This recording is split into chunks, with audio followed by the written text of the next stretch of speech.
La coulrofobia es un miedo irracional a los payasos o mimos, y es que hubo una generación en la que esta fobia aumentó gracias a la novela de Stephen King llamada It, en la cual sacaron una película de dicho libro. Pero, ¿en quién se basaron para hacer a Pennywise? Hoy vamos a hablar del caso de John Wayne Gacy, o más conocido como Pogo el payaso asesino.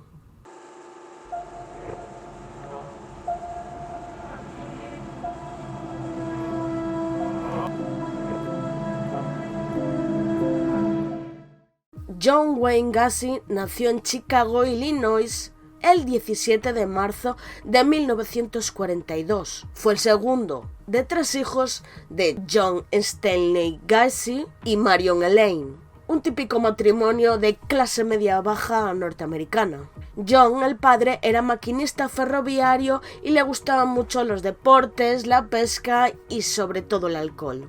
De pequeño, John Wayne, que no vamos a confundir con el actor, era un niño obeso y que prefería quedarse en su casa jugando. En la escuela se mostraba como un chico tímido y reservado por cierto pequeño bullying que le hacían, nada grave, pero al hacerle este tipo de bullying pues se mostraba más tímido y sus notas tampoco es que fuesen muy buenas.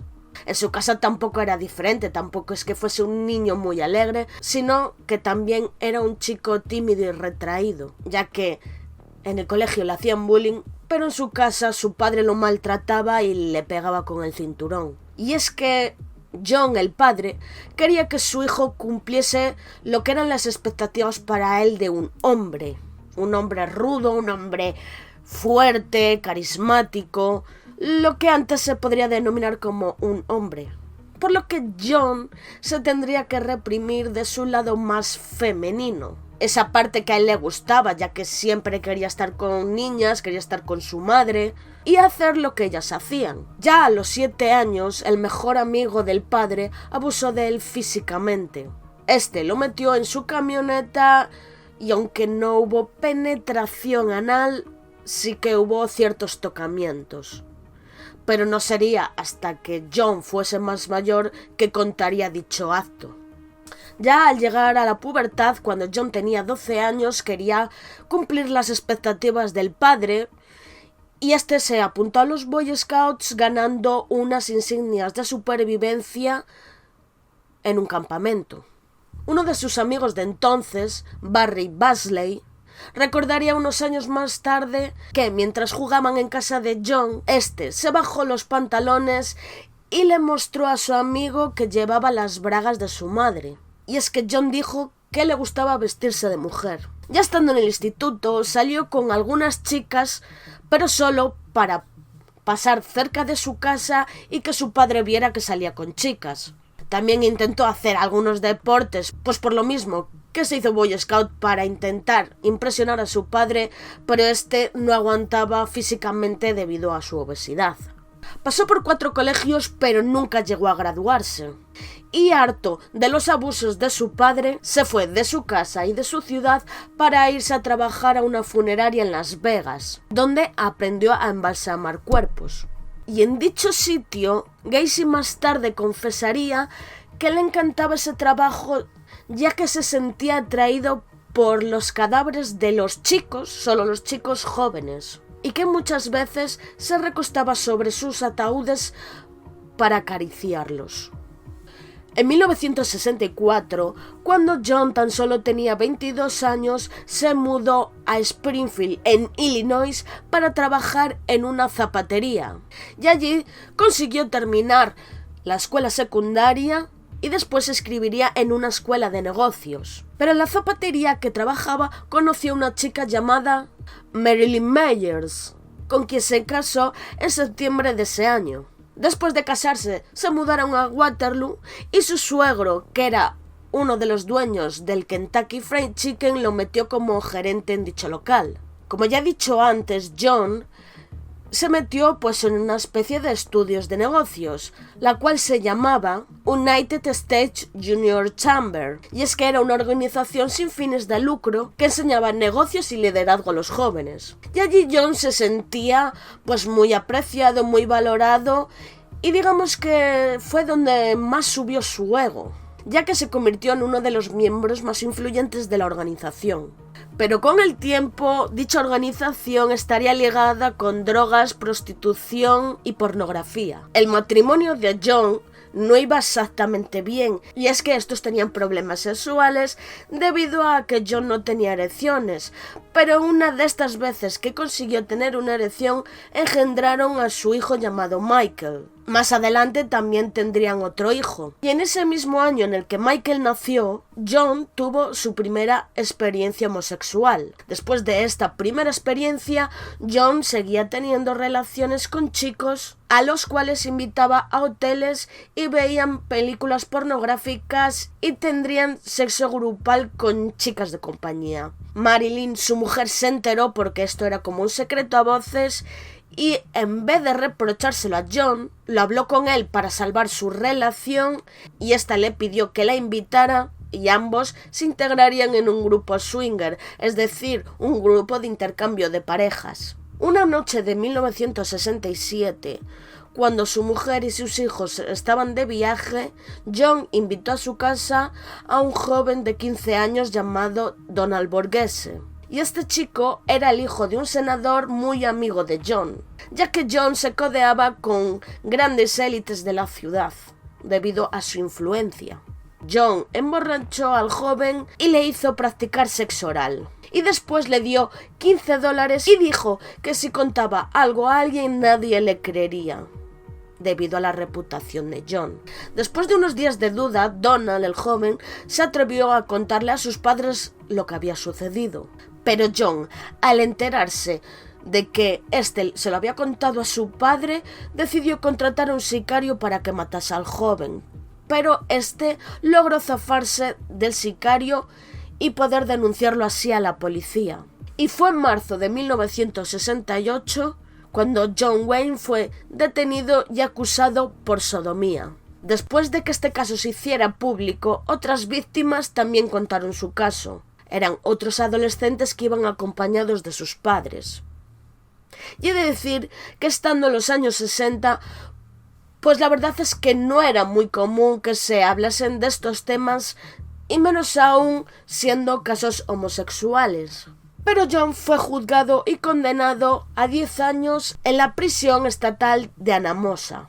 Para Marilyn, la mujer de John, esto fue demasiado y decidió marcharse con sus 2 hijos, los cuales nunca volvería a ver.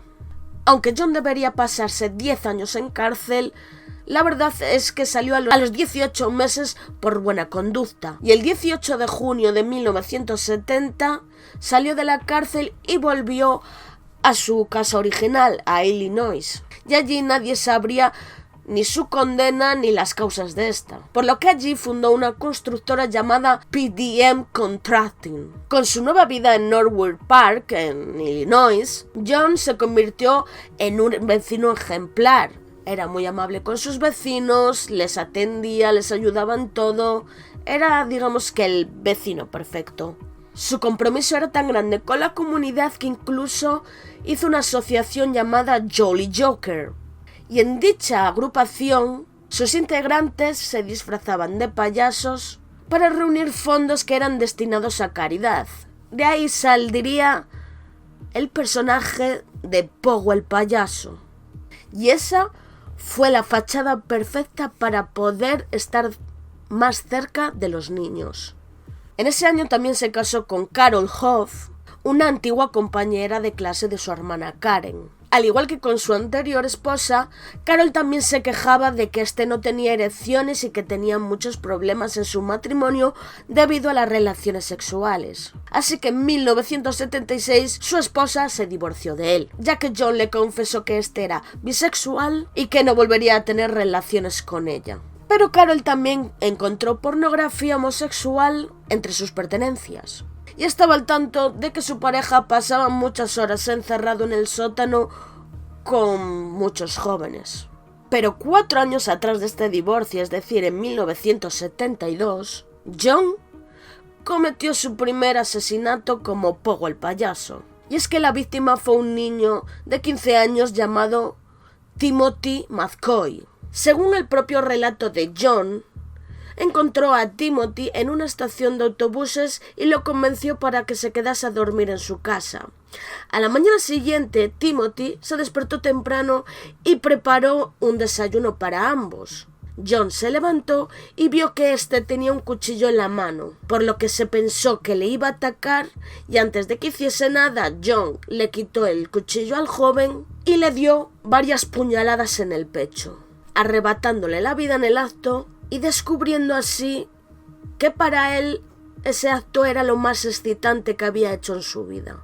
Y es que en una de las entrevistas que se le hizo antes de meterle en la cárcel, John confesó ver cómo la sangre le salía del cuerpo me excitó. John escondió el cuerpo del joven en el garaje y seguiría planeando sus siguientes asesinatos. Después de Timothy le siguieron varios jóvenes que cayeron en sus manos durante los siguientes meses. Y es que su modo de operar era siempre el mismo. Al principio les ofrecía droga, pornografías o trabajos muy bien remunerados. Y ya cuando los jóvenes se iban con John, este los dormía con cloroformo para luego torturarlos, violarlos y matarlos. Y es que el despiadado asesino estrangulaba a sus víctimas con un cinturón. Y una vez sin vida, enterraba a los jóvenes en diferentes partes de su casa. Y es que, en total, que se sepa, John Wayne mató a un total de 33 víctimas, pero se supone que mató a más de 100 jóvenes, por lo que se sospecha, pero no se tiene nada claro. Y cuyas víctimas estarían entre los 14 y los 18 años. Y es que fue tal la cantidad de víctimas que tenía John o Pogo en su casa que al principio solo 8 fueron identificadas. Incluso algunas de sus víctimas llegaron a ser reconocidas 40 años después de su muerte. ¿Y cómo se sabe toda esta historia? Pues es que en 1978, la desaparición del joven Robert Priest, un adolescente de 15 años, encendió las alarmas entre las autoridades. Y es que dicho joven trabajaba como reponedor en una farmacia.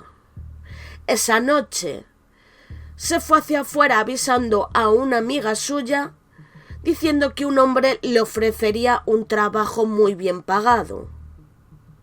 Al cabo de un rato llamó su madre, ya que era su cumpleaños, diciendo que el joven no había ido a su casa. Y la madre le dijo que, en cuanto lo viese, le dijese que fuese a su casa para celebrar el cumpleaños de la madre, pero el joven nunca apareció. Al día siguiente, sus padres fueron a la policía a denunciar dicha desaparición, ya que el joven tenía 15 años, y fueron a la casa de John, ya que fue a la última persona a la que vieron con él. John se negó a dejar entrar a la policía en su casa, pero tras pedir una orden para poder registrar su casa, la policía halló evidencias de que Robert había pasado una noche en su casa, pero no tan solo este joven, sino muchos otros jóvenes desaparecidos. John fue arrestado y enjuiciado por sus actos, ante los cuales declaró ser inocente. Al investigar su domicilio, los agentes encontraron 29 cadáveres de chicos jóvenes. Años más tarde, la policía descubrió que otros jóvenes los había arrojado en un lago que estaba cerca de su casa, y otros estaban sepultados en casa de su madre. El 12 de marzo de 1980, John Wayne fue condenado a 22 cadenas perpetuas y 12 penas de muerte. Y es que durante los años que se demoró su acusación, dedicó su tiempo a vender sus propias pinturas, las que firmó con el seudónimo de Pogo el payaso.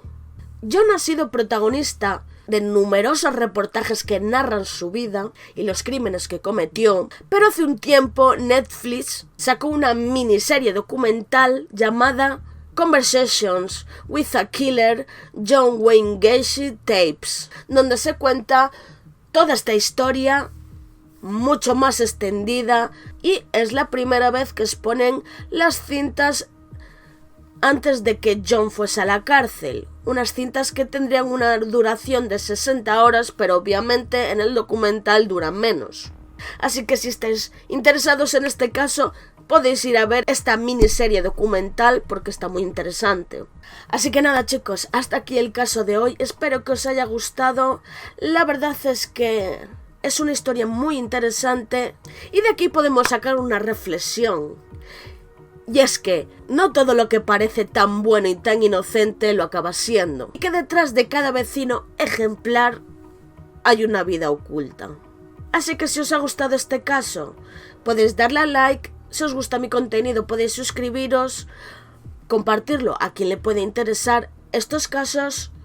Por aquí os dejo mis redes sociales y nos vemos en el siguiente caso. Adiós.